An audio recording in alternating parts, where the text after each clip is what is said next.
The icebox seemed to be unplugged. It must have been off for a while. Most of its contents were half melted. What was the matter, Norman? Cheated on your hydro bills, too? There were various postcards from the area, especially from the tourist tribes. One of the postcards showed an old black and white photo of the water tower. It looked to be in much better shape then. Anything else? Of all the postcards, that one seemed to be the most popular. There were only a few left.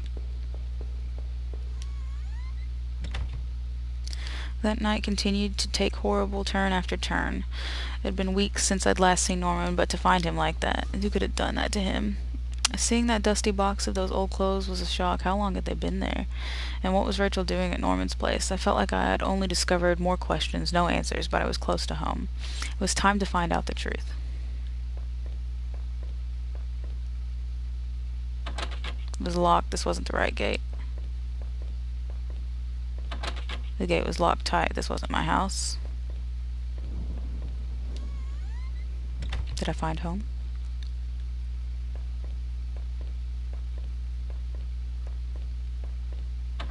The gate was locked tight. This wasn't my house. The neighborhood's local post box. A letter was sticking out as if someone hadn't pushed it all the way in. I knew it wasn't right, but did I look at the letter? The envelope was addressed to Norman. There was no return address, but the handwriting looked familiar. I took a deep breath and tore open the package. Norman, I'm sending this to you in a letter because I'm afraid to tell you this in person. What we did, well, it was wrong. My husband isn't an easy man to be with, but he is my husband and your friend. I need some time to sort this out, away from you both. I'm going away for a while. I'm going to tell him. Norman, so don't you think you can hold that against me? Maybe we'll work it out. I'm not sure I even want to, but he deserves at least that much. Goodbye. I didn't know what to think. My mind was racing, my heart pounding. I had to get home. I just had to. Let's keep trying these gates. I had the wrong gate. This one was locked. Maybe it's this one. I had entered our backyard. The rain gave me a terrible sense of foreboding, and it chilled me through my clothes. I was expectant, but also afraid. Looks like there's blood on the... I held my breath as I approached our back door. I was terrified to step inside.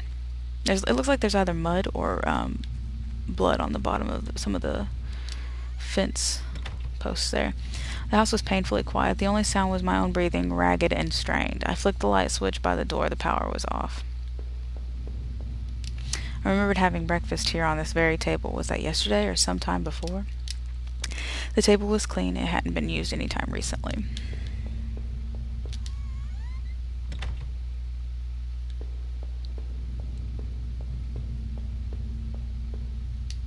There was a small pile of mail on the floor in front of the mail slot. How long had I been away? Why hadn't Rachel picked this up? Most of the contents were bills. There was a credit card bill there. Did I open it? Yeah, sure. I ripped the bill open and read it. To my surprise, it said something about canceling my credit card due to non-payment. What the hell? Alright, let's go through this door. Oh, of course it's locked. Where did I put the damned key? Let's go upstairs, because I feel like that one door probably leads to outside or something.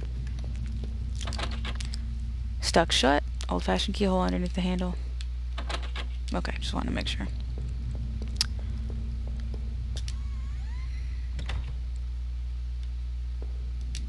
I had found the last missing piece from my wallet, the old photo of Rachel, and I stared back at me, reminding me of better times. It didn't make me feel terribly comfortable. Did I keep it anyway? Yes.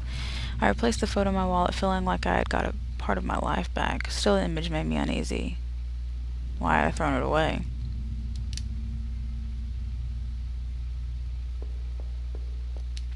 Our television. I had purchased it before I knew I was going to lose my job. I felt pretty guilty about it afterward, but by then, it was too late.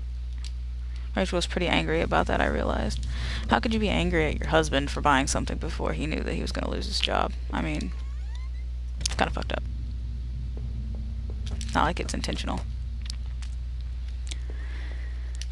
Our hallway mirror had been smashed, its pieces scattered around the floor. I couldn't really make myself out anymore. I wasn't sure I wanted to. Door. What's on the left side? Door. So let's go with the right side first. We'll try this door. Bathroom. Our sink, which needed to be replaced, one of the taps always stuck, but I hadn't got around to fixing it yet. That old house was charming for sure, but it wasn't always easy. 1 second.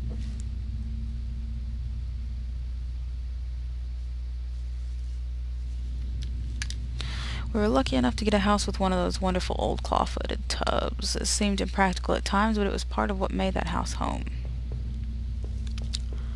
Okay.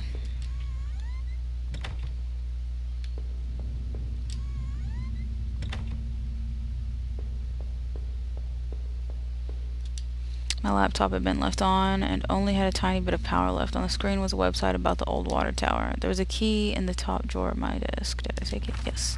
I pocketed the key. The laptop was warm. It had been running for a while.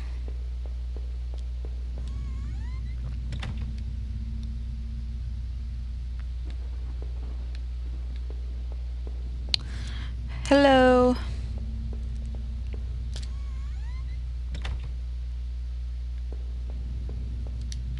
The books that were half mine, half Rachel's. Hey, now that I looked more closely, it looked like the man in that house had some of the same books as I did. One book in particular seemed a bit odd. I remembered owning it, but not that edition. My wife's, Rachel's, suitcase was sitting on the bed. It was closed, but I had a feeling what was in it. Did I open it? Yeah. Inside Rachel's suitcase were a few days' worth of clothes, some personal effects, and a train ticket.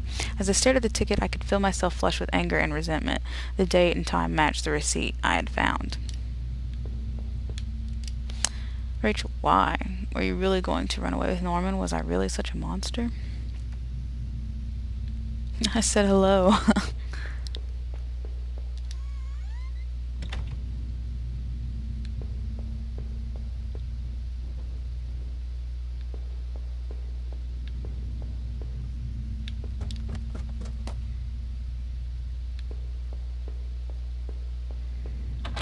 The door was stuck shut. There was an old-fashioned key underneath it. Okay, so the key that I picked up does not go to that. Probably goes to the basement, maybe. Did I check this earlier? I can't remember. Yes, I did.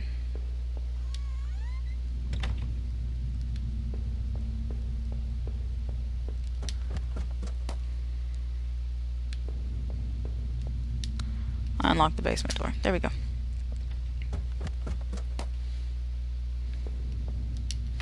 There were old Christmas decorations in the box. Anything else? I couldn't even remember our last Christmas. The garbage bags were stuffed with old paint cans and supplies. There was a dirty old key here. Let's take that key. I took the small key and tried to remember what it unlocked. Maybe that old door upstairs. There were old clothes, tools, and other things we obviously hadn't thrown out yet. We had way too much junk. Anything else?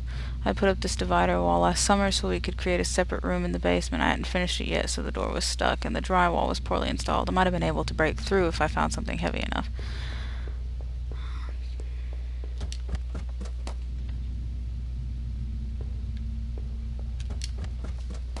Let's go back upstairs and see if we can't.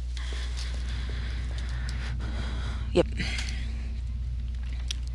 It looked like the room had been tossed around. The furniture was a mess. Did somebody break in here?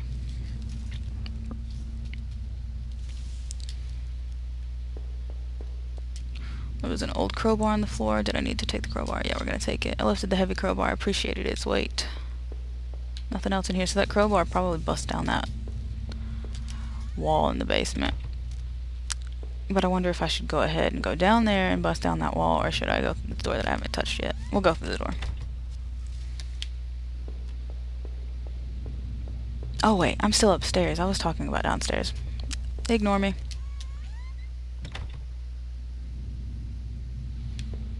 Here in about 9 minutes, I'm going to stop streaming so I can go ahead and eat something and start getting ready for work.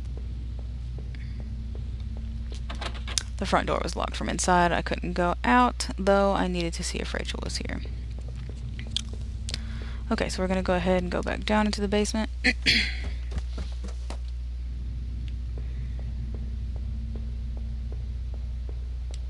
Did I break through the wall with the crowbar? Yes. With a heave, I swung the crowbar at the wall, smashed a hole large enough to step through. As I stepped through the broken wall, my breath caught in my throat. This was it. Was Rachel down there? Was she okay?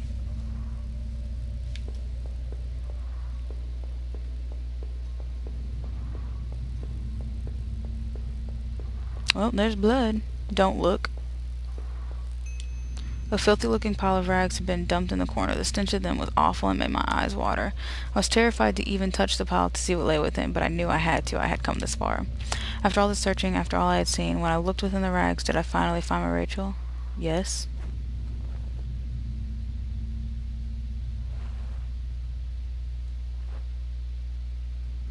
My hands trembled as I pulled back the layers of cloth. There at the center, under all the dirt and mess, was my beloved, my Rachel. Her arms were bruised all over and slashed repeatedly, her clothes were ripped and torn, and even through all that sickening blood, it was obvious she had been stabbed to death. The knife I had carried all this way suddenly seemed like a poison. What had happened, Rachel? Who did this to you? I thought about all I had seen and wondered if any of it could help me figure out who had done this.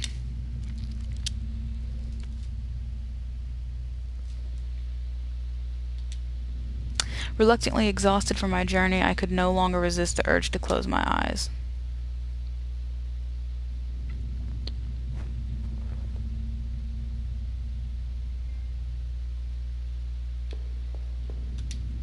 Maybe I would use some of Rachel's travel books and find some place to go. It was my wallet with its contents intact. Either I dropped that stuff or somebody else did. Maybe I was sleepwalking again, or maybe somebody stole it from me. Norman's store, that forest, the water tower, was I at those places before? Do we say yes or no?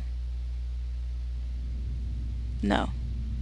There was no way that was me out there. I woke up in that house. Remember, I wasn't off in any damn forest.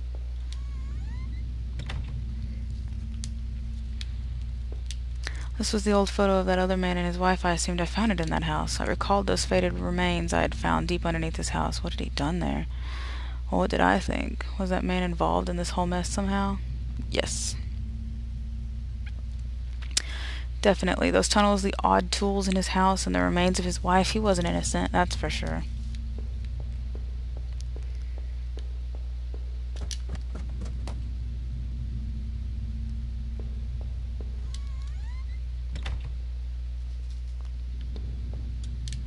It was the letter I'd taken from the post box. Rachel, were you really having an affair with Norman? But why? I didn't think things were that bad. In the letter, Rachel seemed concerned. She almost seemed worried of what Norman might do. Did he do that to Rachel? Yes. I was sure of it. She wanted to end their affair, and that bastard, he killed her for it. A lot of it made sense. Norman was clearly seeing Rachel a lot, so he had plenty of time to plan it out. He knew where we lived, obviously. Is that why Rachel looked so scared when I came home that day? What had happened to me? Did Norman knock me out or something?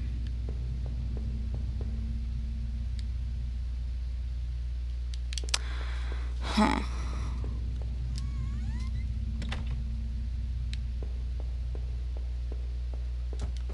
Maybe I'm just fucking crazy. Let's see if I can go through the front door yet. Look, the table's not tipped over, and that chair was tipped over previously. The mail still sat there, heaped on the floor. How long had Rachel been lying in the basement? It seemed like that mail had been there for a while. Okay, so we're gonna have to go through and find all this stuff again, and I couldn't go back down, not until I'd gone over everything. I needed to make sure.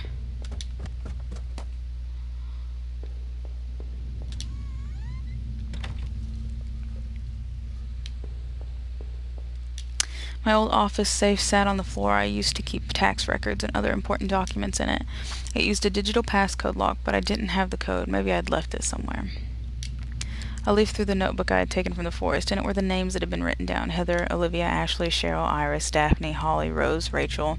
I recalled the names I saw scratched out on that old desk deep within those musty tunnels.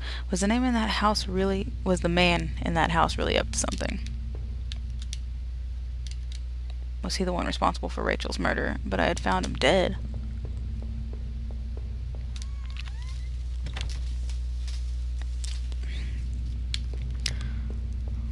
Let's keep going up. Who had killed him? Within the few broken pieces that remained of the mirror, I could see my face had grown pale and weak. I couldn't bear to look again. It was like I didn't actually expect a reflection. I felt empty and drained.